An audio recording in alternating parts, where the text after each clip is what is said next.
My name is Fabian Westerheide. I'm an entrepreneur and investor with passion for artificial intelligence. That means I run a venture capital firm called Asgard with a focus on artificial intelligence. So I finance teams and entrepreneurs who work on the next generation of artificial intelligence in the space of narrow AI, applied AI solutions, or even AGI, swarm intelligence, everything which is coming beyond this.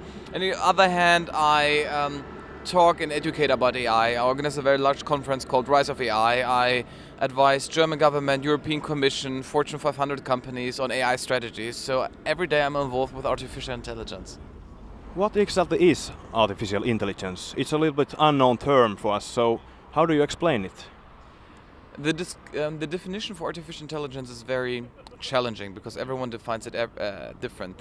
Once it's solved, it's not AI anymore. It's a computer, it's software, it's hardware, it's something else. So AI will always this what we achieve for, what we aim for. So this definition is moving ahead.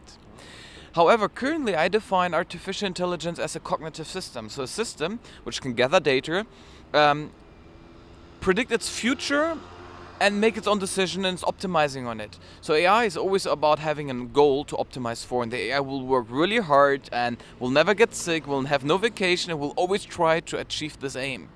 And what we currently do with AIs, we build systems which are widening the range of what they understand as their world or not. So you have very, very tiny AIs like Siri or Alexa on your smartphone, which are very limited. And then you're building more sophisticated AI systems which are able to control autonomous fleets, drones, robots, or trade funds, crypto, and so forth. So we see a very much applied AI in very many difficulties from fintech, healthcare, and so forth. Yes, what is the purpose of AI in this world, generally? The purpose of AI is to serve us humans. So it means it has to make sure we work less, we're wealthier, we have more comfort, more luxury, but also we don't die. So it's so extending our life expectancy. It's providing us happiness, pleasure. I think AI are the slaves of modern times, and they will make sure that every one of us can live like a king. Where is AI being used today and where it will be used tomorrow? What are your thoughts about that? So most innovation drivers for AI are startups. Yes, corporations struggle to implement AI, even they have the data and the financial means. So I would say Google, Amazon, so far exceptions. But take Amazon. At Amazon, AI is making sure what products do you see. It's controlling the ratings. It is generating the price. I mean, AI is managing 2 million sellers and 2 billion of products. There's no human doing the pricing anymore.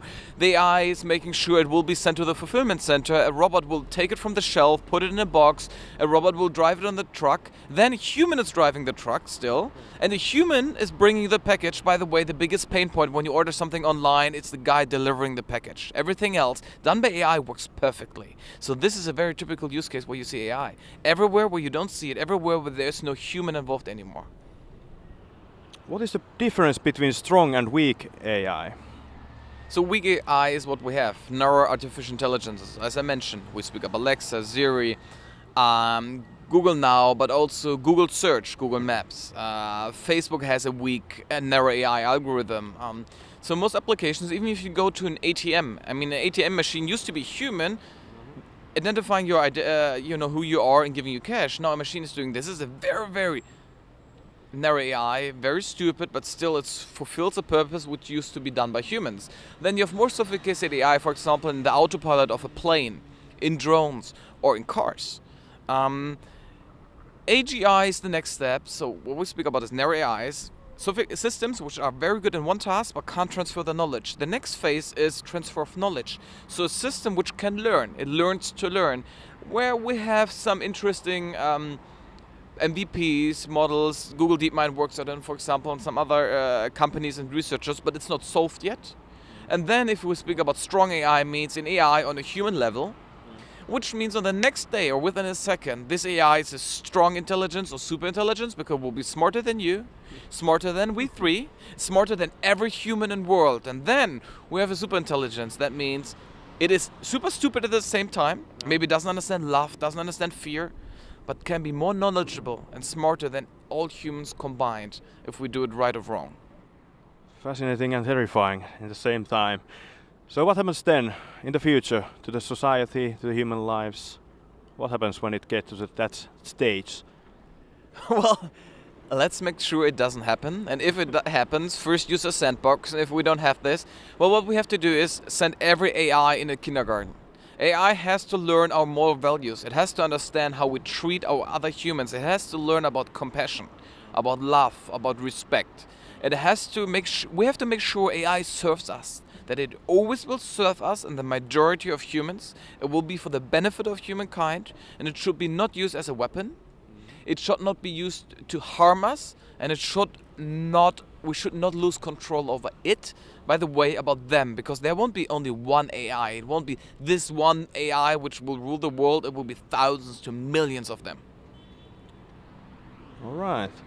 Summarized in these sentences. What kind of new jobs and tasks AI will create, and what kind of jobs and tasks it will eliminate? If you start now to study something with AI and you finish in 3 to 5 years, the jobs you will do, they're not created yet. I mean, this industry is very fast moving. Today we look for AI trainers, people who take structured and unstructured data, train it, put it in the system. This is a job you didn't have 5 years ago, not even 3 years ago. I mean, go out there, you need AI which is doing ICO ratings. This is a job or a task which didn't exist 2 years ago.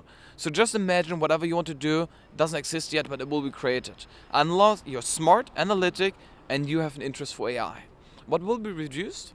Well, it's not the job for €8.50 or €10, which will be a cashier or someone at McDonald's, where you have uneducated people, because you can replace the human work all the time, and human work is very cheap. We have too many people on this earth who work for nothing, so this is cheap. And you will not replace the lawyer who gets €600 an hour because he loves his job, he's really dedicated, and he's doing this for something more because he's specialized. No, what will be replaced at the middle? Accountants, bookkeepers, HR departments, in the logistics, someone just packing stuff and unpacking, everything which is repetitive, everything in front of a computer where you don't need 10 years of work experience. If you have only 2 years of work experience, well, I need half a year with an AI and I do it better and faster and cheaper. So either you're specialized or you're really, really cheap. But in the middle, you lose. AI will bring us so many benefits for humankind. I mean, we speak about making paradise and heaven real. You don't need a religion to die first. Yeah. Let's optimize for paradise in your living time. So AI could mean on the intellectual level, it will help us to break out of the matrix. Yes, or if you have duplicated or multiple universes, for example, so it can answer the big questions, not only giving 42. But it also can mean it just will increase the likelihood that you die. Because better medicine, better operations, better health, more prevention. So instead of dying an average of 73 to 80 years, why not living 120 years, 150 years, 200 years? Why not going for the foundation and trying to achieve an eternal life? AI can do this. AI can solve world poverty, crime, injustice. It can make a legal system more fair. It can try to overcome any kinds of prejudices. We speak of slavery, about racism, political incorrectness and so forth. And AI is rational, so you will overcome bribery, corruption. So there are so many ways. I personally believe most won't realize, but thanks to computer, thanks to AI in future, we will live an amazing, great life. As I said, you're today king. You will live like a god, and everyone can be one. Can't we wait that? Heaven on earth, I suppose. Free word. Summarize your message about AI. AI can be salvation. AI can be heaven or hell. So I say, let's work together to make sure AI is serving for good. AI is serving for human benefit. And that means starting in small steps, studying AI, building businesses, getting finance, making them big, but at the same time make sure that these AIs are ethical and act in our interests. Thank you, Fabian Westerheide. You're welcome.